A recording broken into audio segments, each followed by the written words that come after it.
Sear, our non-stimulant, thermogenic, and recomposition agent. Sear is a super cool product because it's going to help you utilize turning your white adipose tissue, which is for storage of fat, into brown adipose tissue, which is going to help with energy production. So this is great to use for a competition prep or in your weight loss phase. So you can stack it with a stimulant-based thermogenic, or you could also use it in your off-season or muscle building phase to help keep you lean and mean. Sear. Hey everybody, welcome back to another episode of the Pro Physique Code. So this one's going to be a little bit different. So obviously I'm here, your host, Stephen Beaugrand, but Christina and Jess are off this week, and we have one of our likes to lay low coaches, Mr. Adam Abraham. I really like, when is the doctor going to come? Well, you're speaking to the boss here. Yeah. Hopefully, in another year, we'll be. Don't call me that. Just call me Coach Adam, though. But yeah, we'll have the PhD credential hopefully in a year. I mean, I'm never going to call you doctor except to other people. So we have Adam here, and then Dr. Kelly Strohacker, who is, let me allow her to introduce herself because she will probably do it much more eloquently than I will. Yeah, I'm Kelly Strohacker. I have been at the University of Tennessee, Knoxville for this last year was my 11th year. So I've been there quite some time. Adam is about to enter his 4th year of his PhD. And he is my 3rd doctoral student that I've mentored. Ooh, 3rd. I thought 2nd was the best out, Adam, so you might be missing just barely.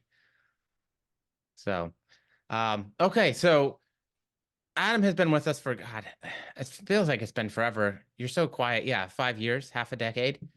Which one sounds worse? And Adam and I met each other back at University of South Florida through the powerlifting team and through Christopher Guy, who I think still programs for you. Does he? No?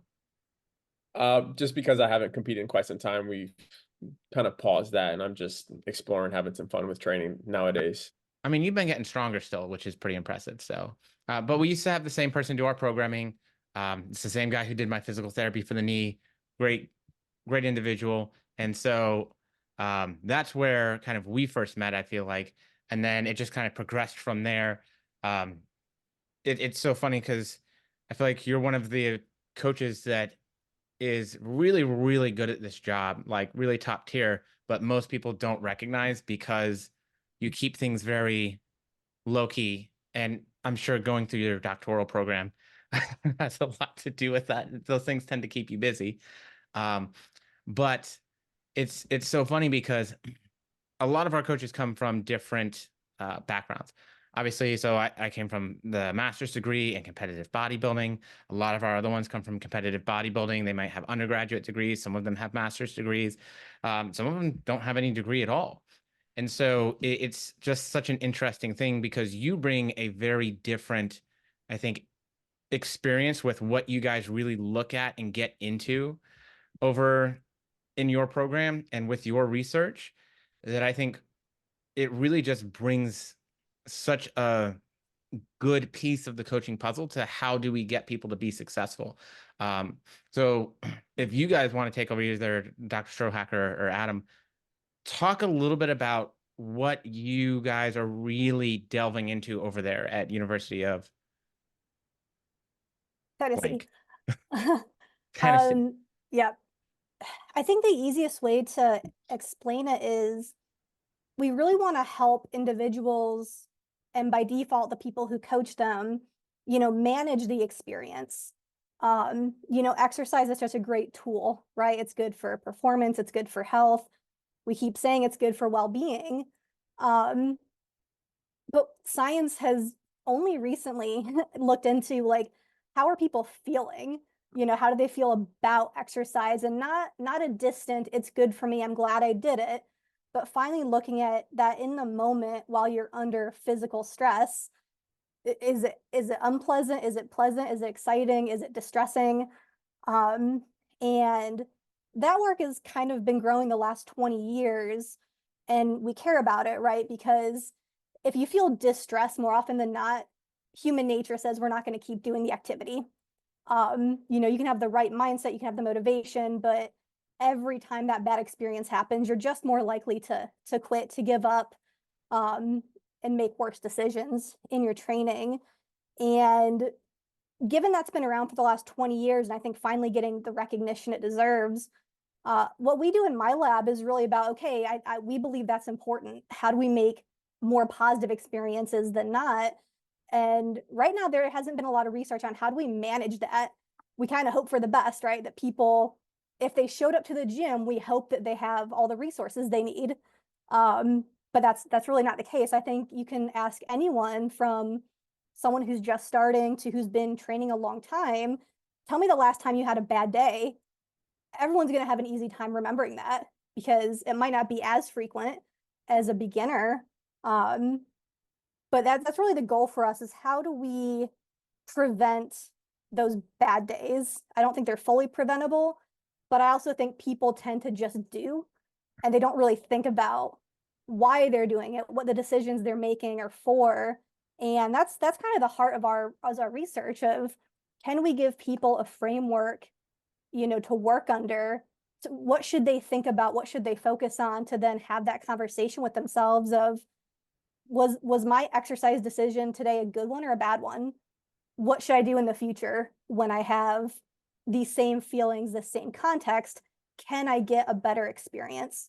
Knowing that the more we can engage in those good experiences, the more likely we are to just keep doing it over the lifespan, which is what we need, right? Because if you can have all of the, benefits you want, but if you stop exercising, those go away pretty quickly. Right. And that's pretty defeating, I think, for a lot of people. So. Yeah. And I think, and Adam can follow up on this.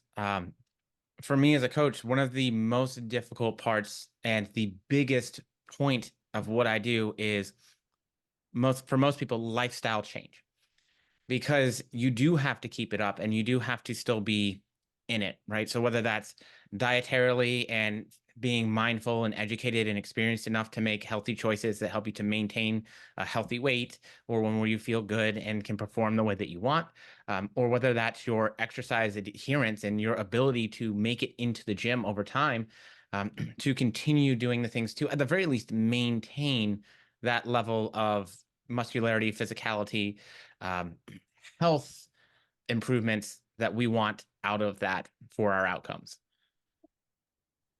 Yeah, no, I think that's one of the most challenging things as a coach, especially with us online, because we're not there in person guiding an individual through that session, maybe be able to control that experience a little bit more, because we're so offhand, and we have to really, educate the individual of, okay, you're in control. If things are feeling this way, or if, you talked about getting to a gym, Stephen, even if you're not able to get to the gym, I think COVID taught us a really valuable lesson that I can get a great workout in at my home with a bunch of random items at my house.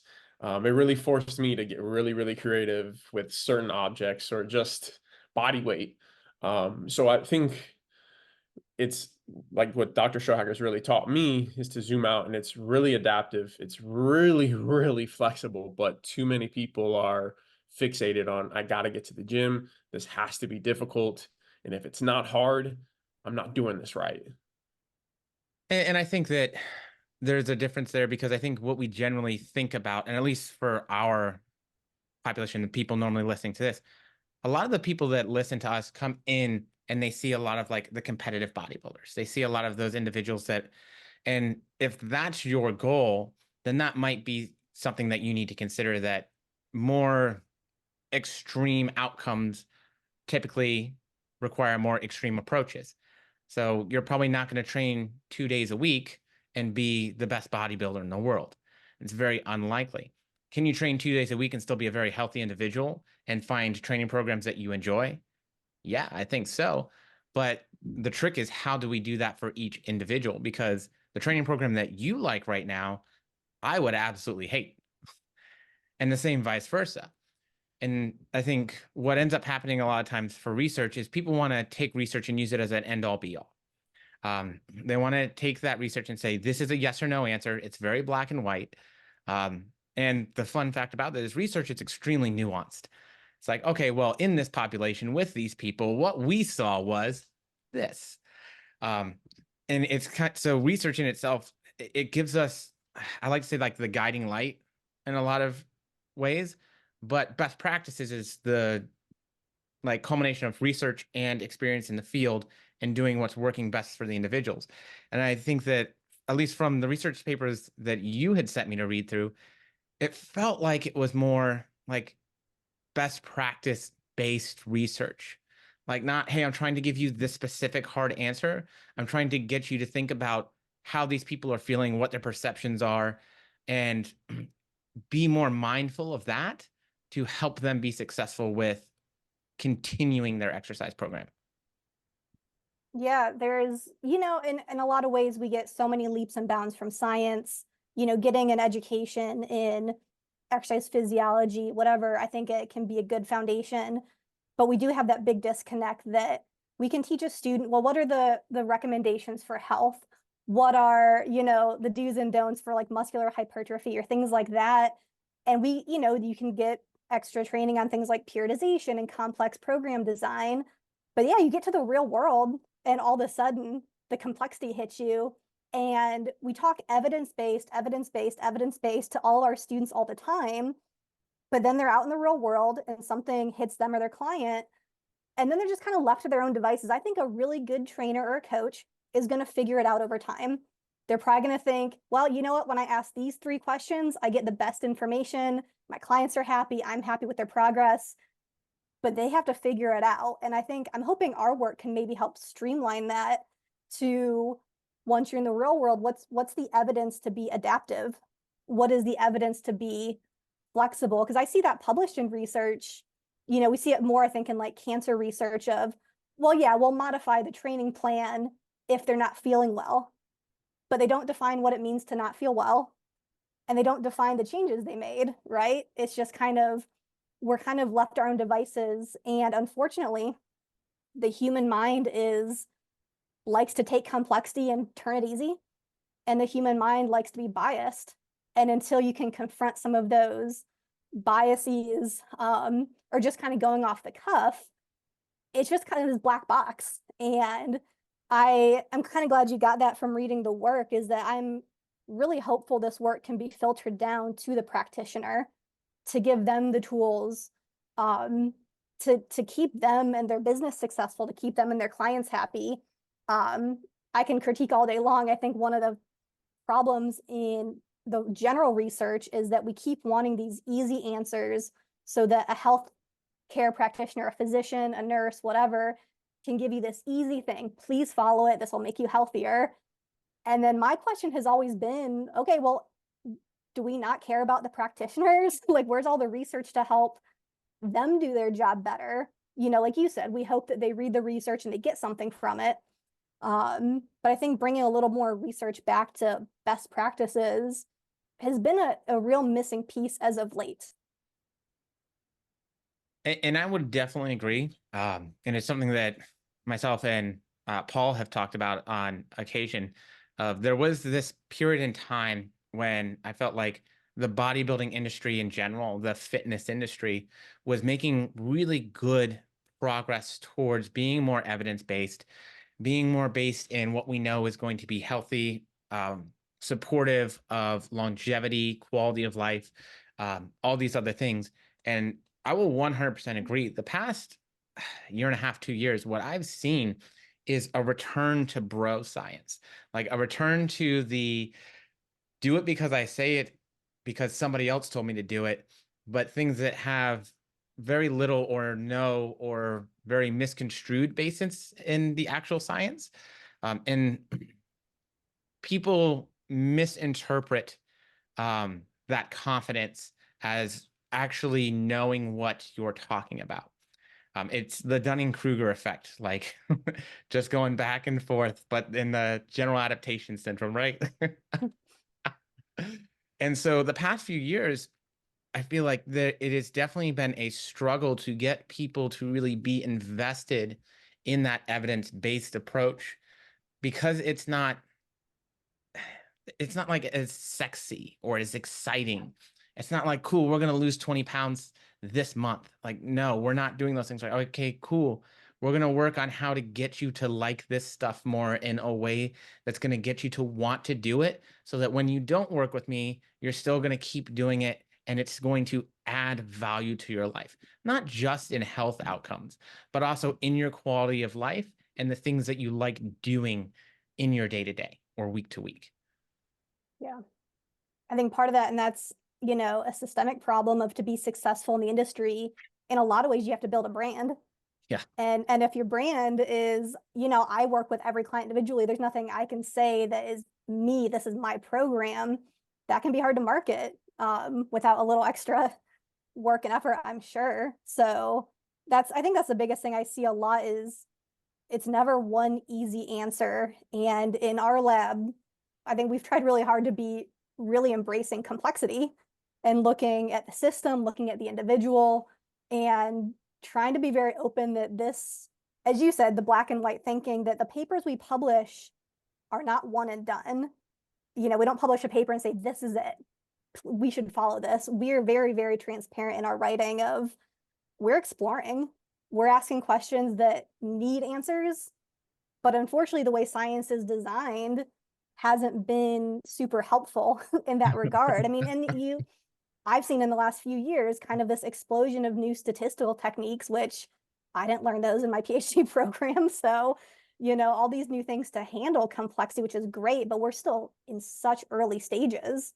So I think for me, I would like to, bring the practitioners along in these early stages, get feedback of what they're doing that works, not waiting the next 20 years to have, quote unquote, the answer, and then hope they follow. I think a lot of this can be built together. And that's always been a problem, is the research practice gap of, we don't do a great job disseminating research to practitioners. Practitioners don't really have a funnel back to us to say, I've been noticing this weird thing. I wonder if anyone studied it. The crosstalk is simply not there.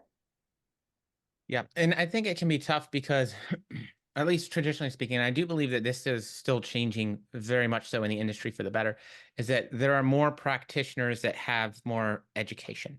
There are more people that are going and getting their 4-year, their bachelor's degree. There are more people that are going out and getting graduate degrees in the field and learning how to actually read research and say, okay, well, this study might be very, very applicable to the problem that I'm having with this individual.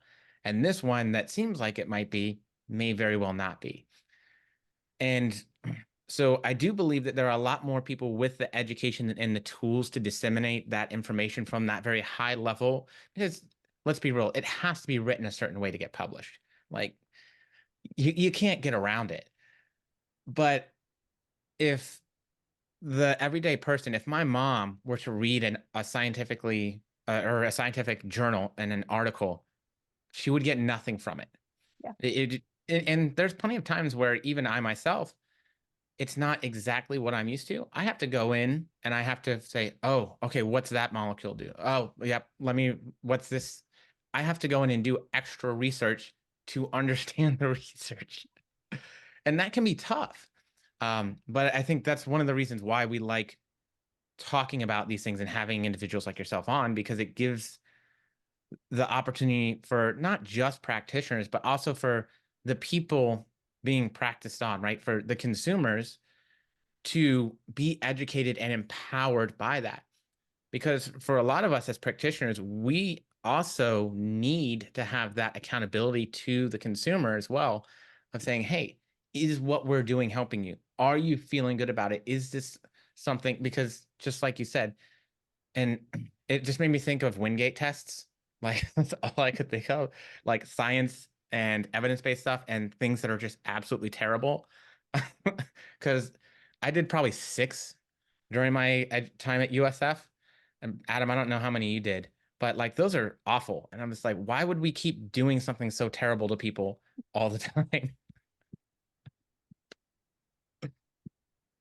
Yeah, no, I think we have a lot of good points there. From my perspective, from being at USF and sort of being in the social media world, with, you know, the echo chambers that we sort of live in. And I think Stephen, you talked about like almost like running out of ideas the past couple of years where we're returning to bro science. It's like I'll talk about those lengthened partials all day because that's a very hot topic right now. And I'm getting a lot of conversations like, should I just do partials at this lengthening position and overload? And I'm like, listen here, we have decades of research that's saying probably full range of motion. And now, you know, through a variety of rep ranges will allow you to grow. I don't need you to go into the gym now and do partial reps because now we have 3 of these guys with their shirts off, one with a PhD, thinking that that's probably the best way to train, but he's just trying to market himself. So I think talking about Mike. I'm not saying names. But that's the problem is they have a huge following. They have sort of the credentials and they need something to publicize themselves. And now it just continues to get shared. And, you know, people like myself, you, and even Dr. Strohacker, now our methods start to get questioned why we're not following this latest trend. And it's like, well, it's only been around for, again, this past year and a half, and there's maybe 3 studies on it. So why am I going to jump ship that quickly? Yeah, I do always. So again, it's that excitement factor, right? Like we know things that just generally work. Like there's not a real question there. I think the problem that people have with that stuff is it's like it's not exciting because it's not new. It's been around. Like yeah, old stuff, whatever, cool. But it's like, could we do lengthened partials? Sure. Should we do lengthened partials? Maybe. Like, do you want to do that? Is that going to excite you? Are you going to be, happy to train with that? I mean, I don't have that answer. I'm not you. So that's where that conversation comes in. But people are very, very quick to jump on the new fad, which is nothing new in the world there. And that's one of the other things that happens is one paper will come out, like the 100-gram protein study, right? And I'm like, okay, that's great. That's wonderful news. That could be very interesting. But it's just one study. So right now, they need to replicate it. We need to show that that's going to continue in other studies. And then maybe we start having the conversation about is this other vessel a reasonable option for us to be looking at and how we want to get you to where you want to go. But right now, yeah, cool. It's just like, it's an idea when it starts off as one. And I think that's where a lot of people get lost in terms of the research community. I agree. Research is slow. I mean, that's I think the average when, from like, you think about the behavior interventions from funding time until first publication can be a decade. Like, and that's hard. And that's a hard pill to swallow if you want to be research-based and evidence-based. I think it can be frustrating to say, like, where is all the work? Why is this, such a lag? So that's definitely a problem as well. I think going back to, like Stephen, you mentioned Chris, one of the things that I think he did a really good job with teaching, maybe you and I, specifically me, I can speak for, is autoregulation, right? And that is still a very hot topic within the industry, within social media, whatever the case may be. And we've typically known it for performance. We've typically known it for, okay, your athlete or, you're a power lifter, aches and pains, they're not feeling a certain way here. We probably shouldn't turn up the intensity or whatever the case may be. And I think Eric Helms and all of those individuals have really put that on a pedestal that we can be flexible within our training, but strictly through a performance lens. Dr. Strohacker, could you tell us and our listeners how you've actually integrated autoregulation within your research? Yeah, so I mean, I guess if I can start even earlier, back when I was an undergrad, I loved my strength and conditioning class, and I always wanted to be a personal trainer.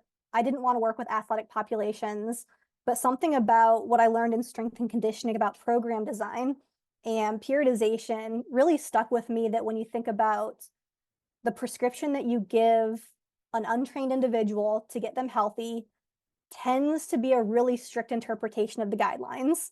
It tends to be very uniform. It tends to be very rigid, but quote unquote easy because it's moderate walking. And I was thinking, and again, I'm going back to thinking of branding as a practitioner, was why can't we take some of these strategies from strength and conditioning that were built from the ground up by practitioners who had to be successful to keep their jobs? Why can't that work for the general population? As I've, gotten more into my research career, that evolved into the autoregulation side of, yeah, you can build the greatest periodized program that's properly timed, but what happens when the whole team's flight is delayed 10 hours and they get in the weight room and So can't, before we get too far ahead, Yeah. can you give the listeners just a brief definition of autoregulation and periodization? Yes. So periodization is really strategic variety, that we design our programs to be phasic, that we have specific goals within those phases. And the goal for most periodized programs for athletes is to peak at certain times. And then after competition, recover. And the goal of periodization is to get longevity, keep them healthy, keep them getting the gains, peaking at the right time for competition season.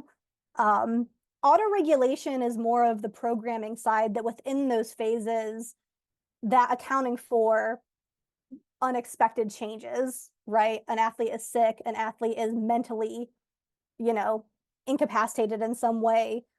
What can we still give them a training load that can still be high quality?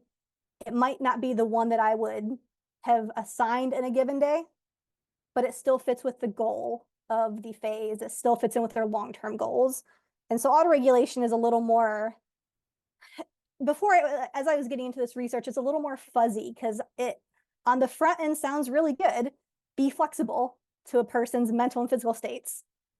Okay, but what does that mean? That you ask 10 different people what mental and physical states, you're gonna get 10 different answers. And to me, I saw a lot of promise in this idea. And it's, the one I use is flexible nonlinear program or periodization. But it's not really periodization, it's probably more programming. But this idea that we have the readiness, you should assess their readiness. And after that, you pick a session that is goal oriented, ranging from low to high demand. And you pick the session that best matches them in the moment, right? So we're not giving them something too difficult on a low readiness day, and we're not giving them the easiest workout and wasting a really high readiness day. So simply just being responsive to a person's resources in that very moment. And so for us, like, we kind of go down that autoregulation route. But instead of looking at performance outcomes, because again, in a healthy population or in an unhealthy population, you get a certain volume of training, you're going to get some benefit in some way, right? And so I think our lab is unique by asking, could we leverage autoregulation for behavior maintenance to help them, be a little more behaviorally sensitive in an exercise program? So it's coming at more of that psychology, the long-term adherence, rather than saying, well, this is a program that is best for hypertrophy. This is a program that's best for weight loss. We're trying to repackage autoregulation in a way that says, we think this is a way to help people wrap their minds around being active more days than not and try and make the best decisions in the moment to get that long-term habit developed. I mean, would you say that that's a misnomer almost, though, that this is going to be best for hypertrophy? Because there's a lot of individual variation there anyways. There is. I think looking back at the history of periodization research, it became a little bit of a contest of, is it traditional periodization? Is it block periodization? Is it X, Y, and Z? Which you kind of see a little bit of the same competition in behavioral science. Is it self-determination theory? Is it theory of planned behavior? When in reality, you can pick and choose very important key concepts from everything and probably build something new. So yeah, saying best for something, I would love us to leave that in the past and get a little more into, what's best for an individual. And even then, what's best for them at this period of time? Because what's good for someone in their 20s is not the same for someone in their 50s. And we know that from a physiological point. But even you think of a 2-year time frame, What if they switch jobs? What if they have an unexpected illness? You know, there's so much dynamics in life that what's best is probably just not the good question. Yeah, and I think my argument normally is the best thing that you're going to do is what keeps you doing it long term. In many cases, we'll say the best athlete in their given sport realm is the one who's that they're probably genetically blessed physiologically, but they've also probably been doing it for a very long time. Especially when people think about, like, we'll say fitness outcomes, like something like hypertrophy or muscle growth. It's generally the people doing it the longest have the most time to build that up. So, like, instead of necessarily looking at, okay, what's the best thing, quote unquote, I can do, what's the thing that I can do today, tomorrow, and the next day, or this month, next month, the month after, that I know I can stick with, that will keep me doing it. Because it's funny, when you were talking about it, I was like thinking, it just makes me think of that person that went into a personal training session and the personal trainer is just like absolutely murdering them and they're physically in pain. And then, like, cool, you're ready for another session in a couple days. And I'm thinking, like, why would that person ever come back? You know, it's Yeah. funny that you say that. There's literally Dr. Schrager, Dr. Ekakakis literally always has this excerpt from an individual's experience from his first personal training session where I was whipped into shape like some barn animal, blah, blah, blah. And, you know, at the end of it, I ended up splurging because I thought I deserved all of these things. So it's unfortunate that, you know, individuals experience exercise with a quote unquote professional under that, where it's like go hard or go home. But that's unfortunate. Like that's the continuous, you know, phrases that we've said to a lot of people. Like if you're not able to, you know, sacrifice your life or sacrifice other enjoyable aspects within your life, this isn't for you. And I think, you know, for the general population, this is supposed to be additive. It's not supposed to deter anything else. And that's where the individuals that do it for a really long time, they're learning as they go, hopefully, if not early. Just like the practitioner, like you said, Dr. Strohacker, is like, oh shit, I've never dealt with this case before. Well, I'm going to try a bunch of things and hopefully this figures itself out. If not, okay, well, eventually I'm going to learn. So when I see somebody else like that, I know what to quote unquote maybe expect or what to try first rather than go through A through D. So I think that's like the unfortunate, but also like the powerful thing that we should hopefully learn and evolve as we continuously do this. So, with the research that you guys have been doing over there, talk to me a little bit about like some of the nuts and bolts of how you're going about trying to figure out how do we make this better for people. So, you know, one of the first, it just comes down to a lot of thinking through. And when I say early on, you know, hey, this seems like it could work, that's kind of the start of any idea, right? Is I think there's some very good face value or what we call face validity. But oftentimes researchers will jump into, okay, let me build a program around it. Let me put it in a randomized control trial with a control group, and let's see who does better. And jumping right in, and you, in a lot of cases, probably just prematurely dismiss an idea because you're like, it didn't outperform the status quo. It didn't outperform the standard. It must not be quote unquote good. And so for us, it was really avoiding that and being in the drawing board to say, well, okay, autoregulation or FNLP, it sounds like it could work behaviorally, but why could that work? Well, even before that, the first question was, when I say readiness, what does that mean? So some of my early work was simply doing empirical science to figure out, well, what does that mean to people? And luckily, in the populations we studied, there's a ton of overlap, and it's not that different than what strength and conditioning was saying. It's mental states, it's physical states, and it aligns with this idea of your resources that are depletable, that are repletable. And then it came into, well, if this form of autoregulation helps you adhere, what are the mechanisms? And so it was digging in. This paper took us a few years to write. It was a COVID project, really, and looking through the contemporary theories of, if we help people adjust their training load to their readiness, why should that work? And we pulled from self-determination theory, we pulled from goal setting theory, we pulled from, you know, dual mode theories on affect regulation. And we just built kind of these pieces of the puzzle of saying, based on the features of this autoregulation, here's all these different pathways that science needs to now test. We need to figure out, does it make them feel more autonomous? Does it improve their perception of variety? Do they have more good days than bad days? So on and so forth. And so that's kind of where we are, is defining all of our terms, finding our guiding theories and putting together a model that can then be implemented in a replicable way. This idea of, you look at the early research in flexible nonlinear periodization, it really just was adjust to mental and physical states, but by how much? Did it work? Those studies didn't even show evidence that people did autoregulation. Did the person do an easier workout on a low readiness day? Did they do the hard workouts on the high readiness day? There's no evidence of that. So we're starting truly from almost nothing other than what we think is a good idea. And so a lot of the work isn't quite what we said before. It's not exciting. I'm not coming down and saying this group outperformed that group.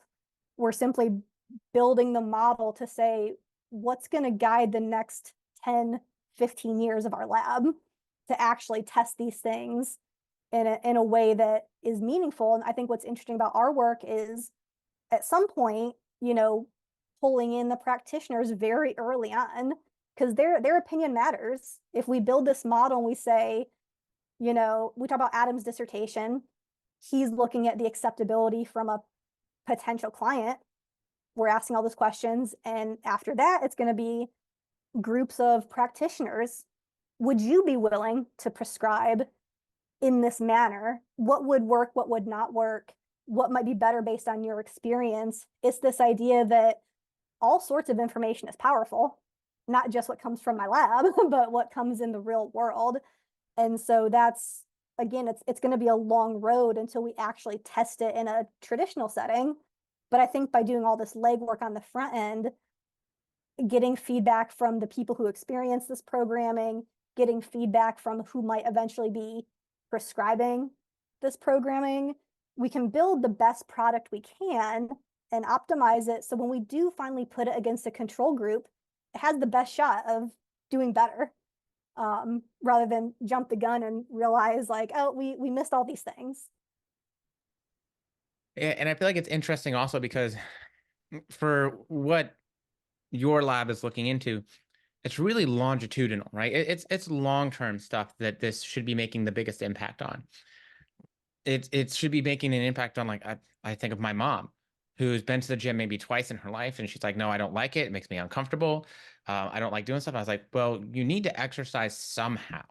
We need to get you doing something, because right now you're doing nothing. So it's those individuals and saying, okay, well, can we get them doing something and then doing it long term to where they see that benefit over time? So it will most certainly probably be quite a while before, something really, I don't know, that people will interpret as more substantial, quote unquote. But for me, it's how your research provokes thought in the practitioner's mind for being open to changing and utilizing different methods, even though we all have our own bias to things that we like or things that we've seen good progress with before, but being open to doing things differently because somebody might be in a different place or just a different person. Yeah. Yeah, and that's, research is not person specific at all. We have lived and died by the average. And you had mentioned before response variance. And a lot of the research historically doesn't publish that. They publish, on average, this group did better. But was that group driven by 10 really strong, motivated people? And you have like 8 of them who got nothing out of it. It's only recently that science has started saying what's happening individually. And when we test relationships between variables, does the average, right, testing across large sections of people, do those relationships hold true within an individual? And that's heavily questioned right now, because in the research that's been done, turns out it doesn't seem to. It's hard because it's so individualized. But I read a really good interpretation, has nothing to do with exercise, But when you look cross-sectionally and you ask, what's the relationship between typing speed and error? If you look across people, people who type faster tend to have less mistakes. And you can interpret that as, well, they're good typists. They type fast, they make less mistakes. But when you look within a person, you have them type a bunch of different times, faster, slower. For a given person, that relationship flips. And then the faster you type, regardless of your base, you actually make more mistakes. Neither interpretation is wrong. It's just how we interpret it. And I think for exercise science, if I say, what's the relationship between your perceived energy level and your, willingness to perform effort, you might see a lot of variation in that relationship if I test 20 different people 50 different times each person versus 1,000 people, one and done. And it's about looking holistically, and it's not saying one analysis is better, but it's really saying, rather than take the average and we apply it to everyone and hope it works, a little bit of a new frontier, and it started in psychology, was we need to start looking at individuals over time. Within them, we're probably going to find clusters that look the same. And then we can start making general comments about, if under this circumstance with this kind of person, this relationship probably holds more generally. Whereas this relationship is completely individual, and that individual needs to find it out for themselves. Adam, I feel like you had something you were about to start. No, I was gonna kind of go on the rabbit hole of, we talk about a lot of like the individualization and trying to maybe meet someone where they're at. You had talked about your mother, of like, hey, she's only been to the gym twice. And I was going to leverage a little bit of my dissertation here with, a lot of the work that we do in Dr. Stroheimer's lab is unique in the sense of, yes, we're building a framework and we're trying to build that up, but it also incorporates qualitative work. It also incorporates a lot of mixed method work, something that I had no idea what the hell that was until I got here. Or when people would talk about qualitative work, they just were like, "Oh, that's not science. That's soft. We're not going to go that hole." But again, the work or what we're able to learn and understand from that is really powerful, because again, from a practitioner standpoint, if I'm putting you through something, I'm able to now, again, in live time, see how things are going. How are you doing? What are you feeling? If you're not feeling this specific exercise the right way, I can make those adjustments. But more ingrained of like meeting someone where they're at, like we have to learn about somebody's history. And something really exciting that we're doing is something called a biographical mapping technique, which literally just displays somebody's lifetime on a graph or a visual. So we have an X and a Y coordinate. And Stephen, you had plenty of consult calls. One of the things that I've always struggled with during those calls was trying to build a timeline while they're just like jumping all over the place and stuff. So what we're able to hopefully do with this is almost like give it to the participant, run them through some sort of interview, and now they visually have their life grid right there, so we can understand over a lifetime what their experiences were with exercise, physical activity, or sport. And now it kind of makes sense why you are thinking or feeling and believing exercise is the way it is right now for you. And I think that is even another big step of personalizing an exercise program, because as a practitioner, you do that. But I always struggled when I was on Zoom or when I was on a phone call of like, yeah, in high school I did this, but then they're jumping back to, what they're doing now. And then, oh yeah, I forgot in college I was doing this. And I was like, yo, I just can't organize everything right now. So now we haven't found, but we're exploring a method that could potentially help us see an individual's lifetime that way. You need an ADHD person there so that they can have because all the lines connect. They just, don't always go in order. So then you can figure it out from there. I'm visual in terms of my learning and like how I see things. So like even when I'm on the phone, I oftentimes visualize things like, okay, cool. All right. So yeah, you were active when you were younger and a kid, but it was high school. So it probably wasn't perfect, probably tough. I know exactly what that is. You've been watching the news, like you've seen the diets in vogue. So I know exactly what your expectation is there. If you're my age or older, I know exactly what your expectation is in terms of how you feel about the scale and what that means to you. And so now I can see this kind of overall picture. And visually I see that, I'm like, so this is who I'm visualizing we are as a person with our experiences up to this point. This is how we have to change that picture to like try and get things to feel better so that we can keep doing it. And that's how we're going to actually make the progress. It's very difficult because we talk about biases for us as practitioners and researchers, but all of the people out there have biases. All of them are biased to maybe the scale dictates my worth, or if I lose these few pounds, I'll feel better about myself. Or if I can lift that weight, this person will be proud of me. Or if I can get that placing, this will change. So everybody has a lot of biases from the patient standpoint as well. And like, that's a hard thing to even try and encompass mentally, but to try and actually put something out there to say, okay, these are our biases over our lifetime that we've accumulated. Some of these benefit us, some of these maybe don't.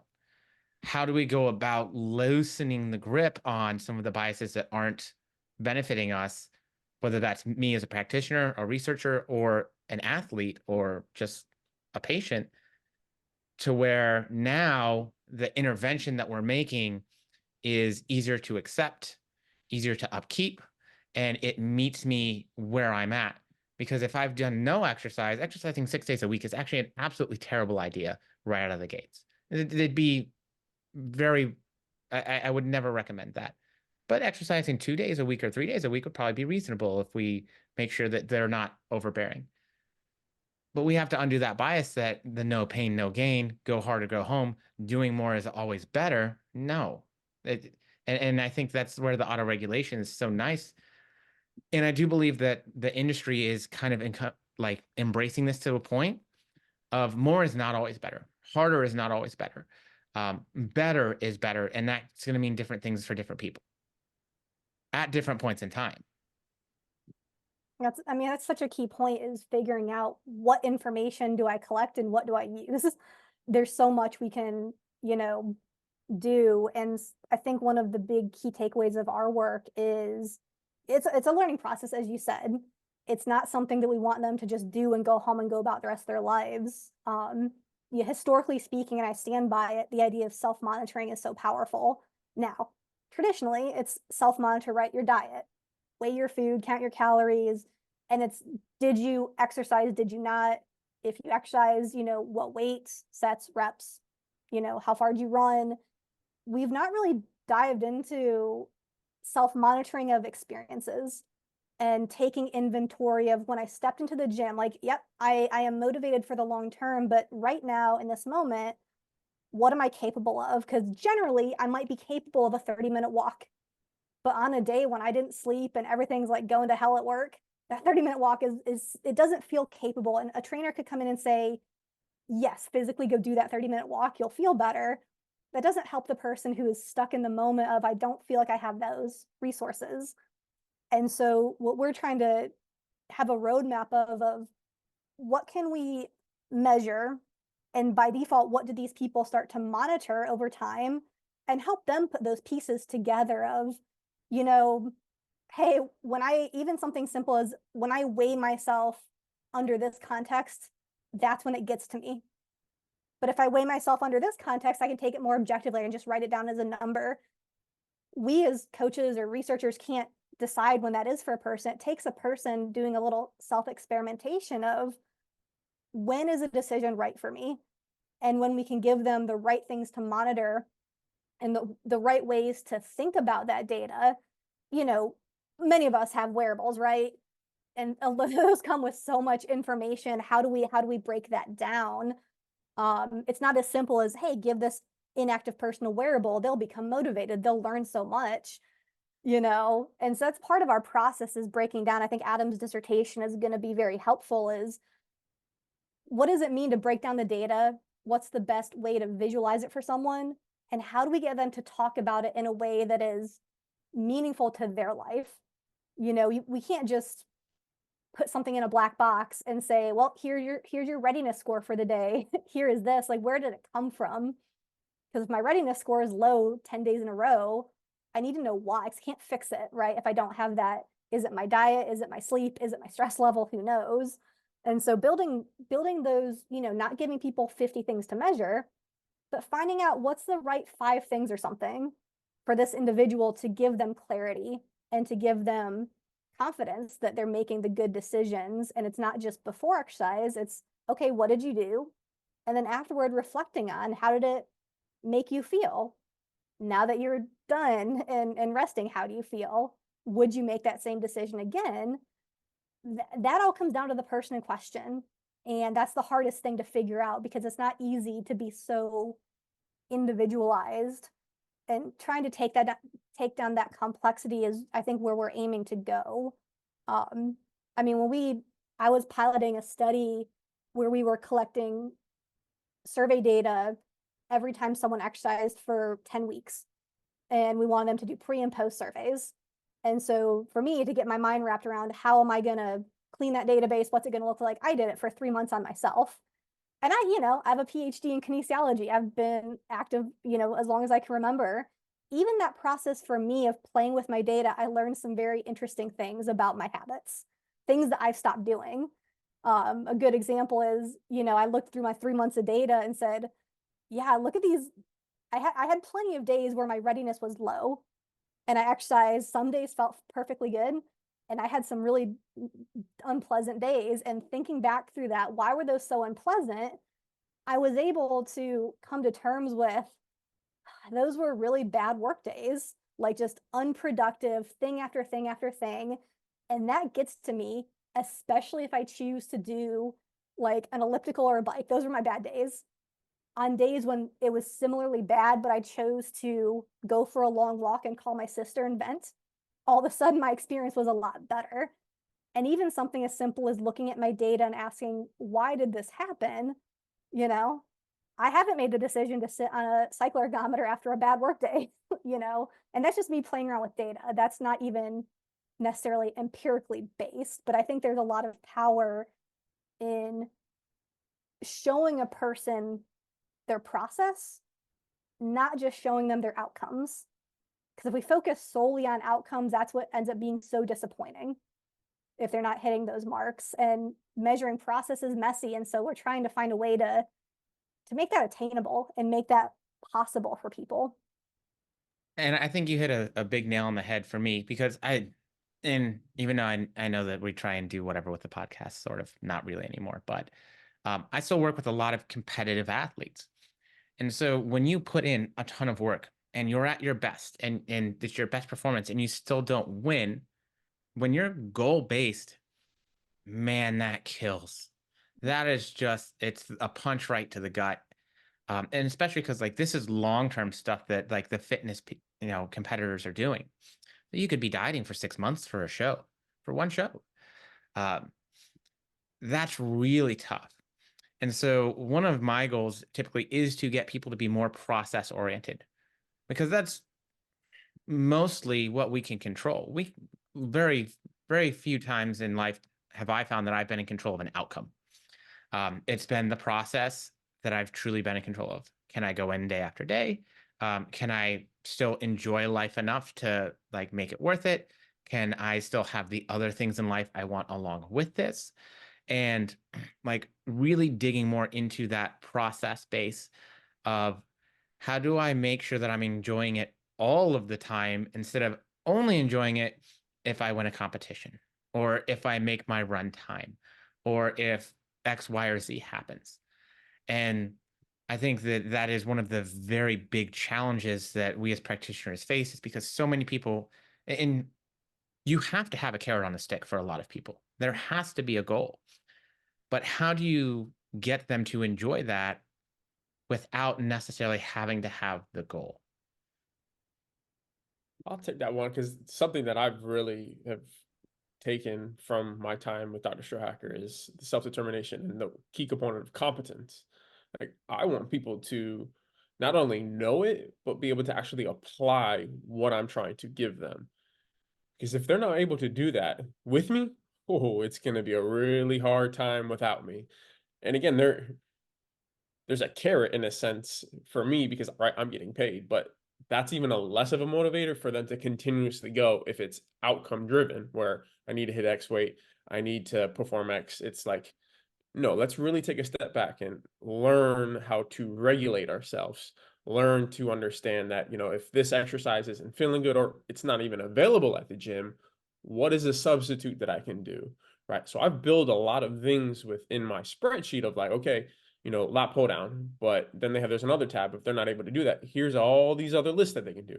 I'm taking the time to walk them through, just like I would do any student or any individual that just is asking for advice of like, hey, if you're not doing this, let's do this.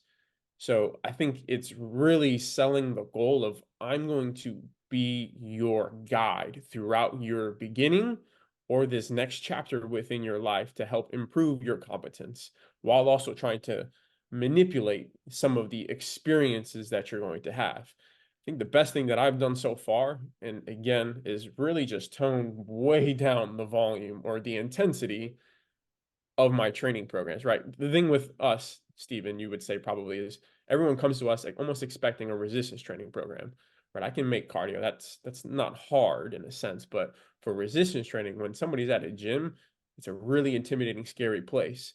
Some individuals, like I literally had a client maybe 6 months ago that recently signed up. Our goal for the first month was, I just needed you to go in there and check in because he had such a high anxiety of just getting into the gym, him just checking in and then maybe looking through the equipment just to get familiar with that atmosphere was a huge win for him. And I was all good for that. And then if he felt even better, it was like, okay, now you're at home. Can we just take a walk on the park or a walk around the gym or not the gym, his house?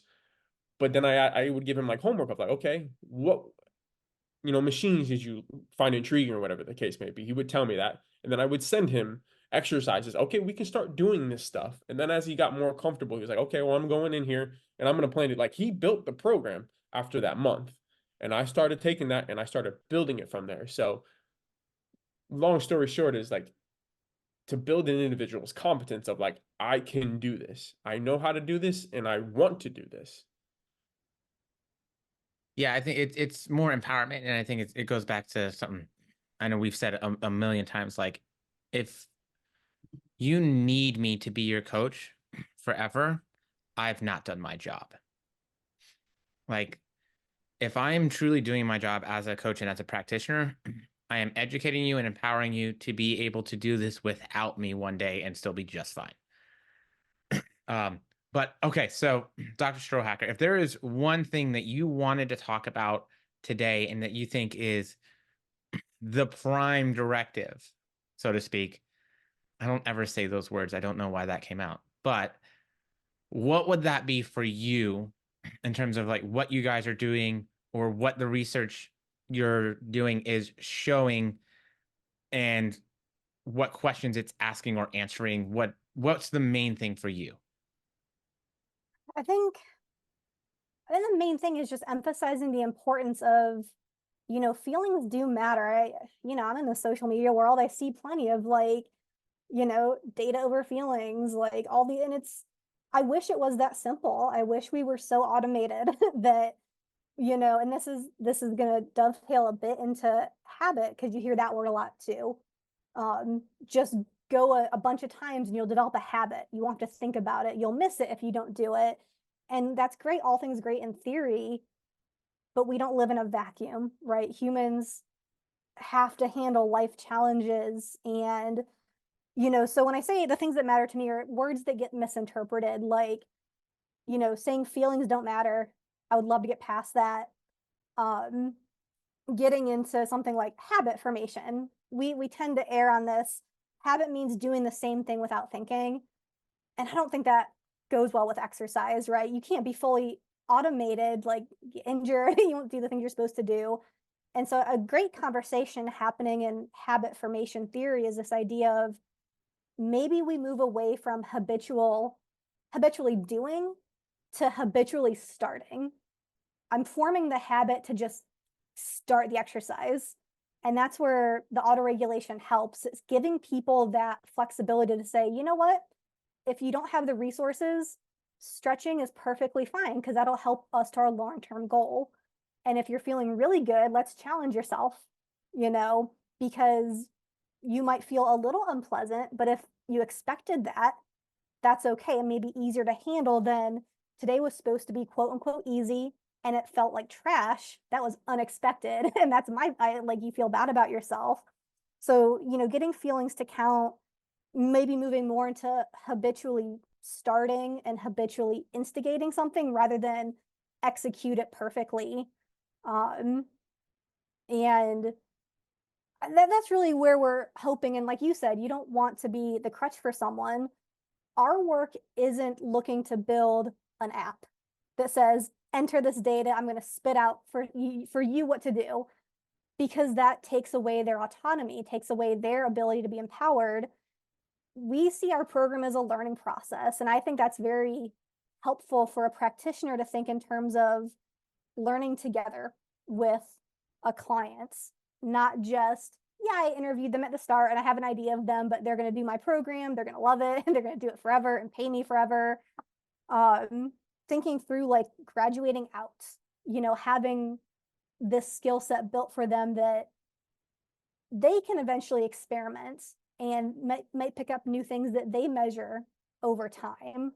So it's just this idea of building an open learning environment where we can be flexible, be responsive, but not be so deviated from the goal that we don't achieve our goal, because that's important too, right? It's the balance of, if you don't reach your goals, you're probably going to quit your program.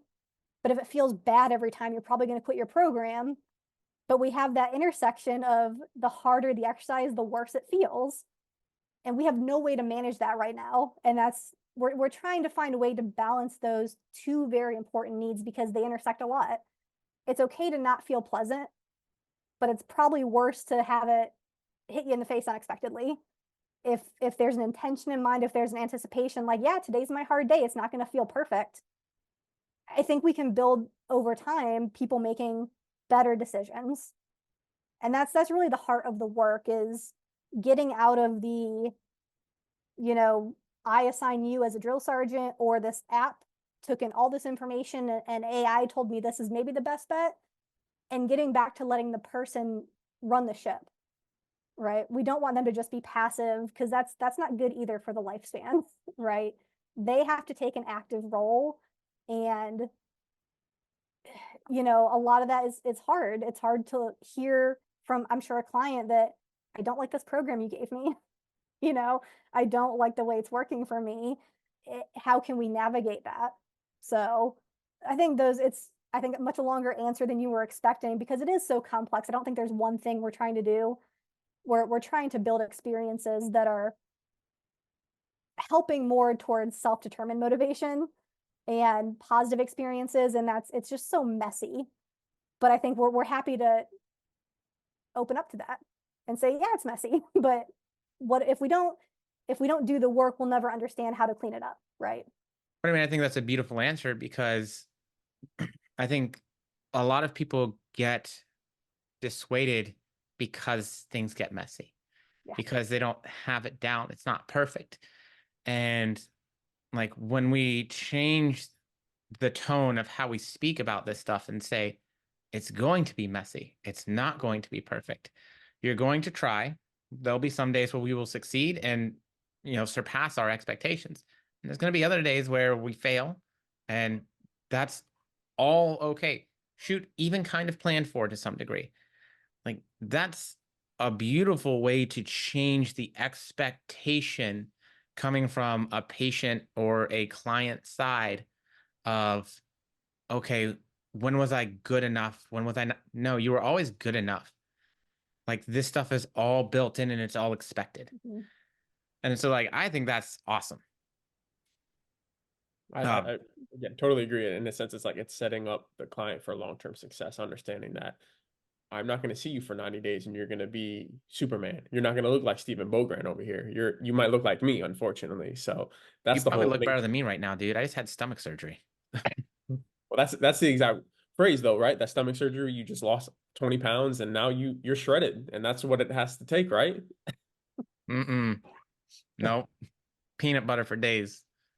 But so same question for you, Adam, from the still obviously practitioner, soon-ish to be PH doctored as long as you write that thesis and defend it well enough. Hopefully. I mean, I can't say it any better what Dr. Strohager just said, other than like repackage it differently. Of just take your time with this. Have an individual right by your side. Something that I heard recently from a client, I was like, that's it. You're right. Michael Jordan, LeBron James, Michael Phelps, they all have had coaches. They're the best athletes, Olympians in the world, and they've had coaches. Get a qualified coach that can help you learn to do this for the rest of your life. Because, Dr. Strohager's first doctoral student, she's trying to solve a really complex issue of like, people or athletes aren't active after they retire. That's an issue, but they've been doing it their whole life, but now they don't know how to do it. So learn to understand that has to be a part of your life and that it is really flexible and adaptive. We just got to learn how to do that. I All think right. a good part of the coach too is recognizing there's a power dynamic when someone's paying you. What can you do? You're still the expert coming with credentials and education, but that person's the expert in them, their life experience, their wants, their dislikes. How can you find a way to work together and produce something that is hopefully going to work for at least the short term, and they learn to adapt it as they get longer in their experience. But taking people seriously, and I think another word I hate is when, oh, they're just being lazy. That's a shortcut word for there's other struggles going on, and a person would rather be self-deprecating than to say, here's some barriers that I've never experienced before and now I'm experiencing. I think when a coach can get out of the words of, don't worry about how it feels, don't be lazy, just do it, I think you'll hopefully find it's a just better experience for everyone. But understanding the power dynamic is going to make that client scared to tell you, potentially, if they don't like it or if they're struggling. So to get the best information, to make decisions on that information, you have to figure out where our human barriers are. And a lot of that is ego. A lot of that is wanting to achieve and not take the process for what it is, a process, a very messy, but ultimately it can be a very rewarding process if we can shift a bit to bring that front and center, and the outcomes will come, right? We can adjust those as we need to. But if we say the process is easy or the process is just sucking it up and getting it done, we're not doing our job moving population health. We're not doing our job keeping athletes safe. It gets missed so often because we're so focused on the end that we miss everything happening in between. Yep. And it's probably one of the biggest things that I talk to people about on a regular basis is you're doing all this work for an end goal. What is the point if you hate doing all this work or if it makes life worse? Is that end goal somehow going to undo all that time? Or can we make progress towards the end goal, maybe push back a little bit? Maybe it's a little further than what we want it to be, but learn to enjoy all the process and time that we're doing it during as well. I mean, I felt like this was a great one. So hopefully everybody out there enjoys the podcast. Do the like, subscribe stuff. Thank you both so much for taking the time out of your days to be here with us and help to educate us and help us be better. Do you guys have any of your own like social media or stuff that you want to put out there for people before we hop off today?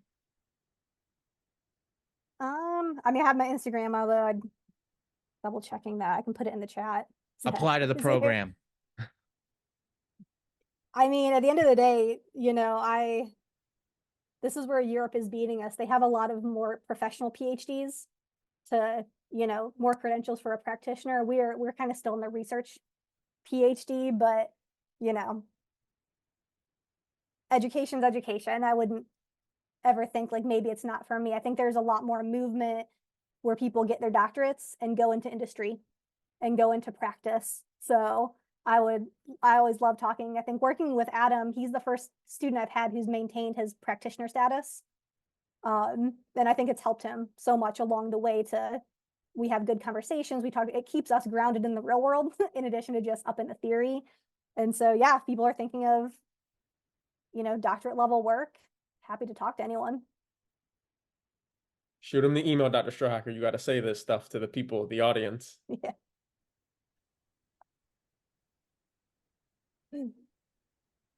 All right. So we'll have Lexi put it on there.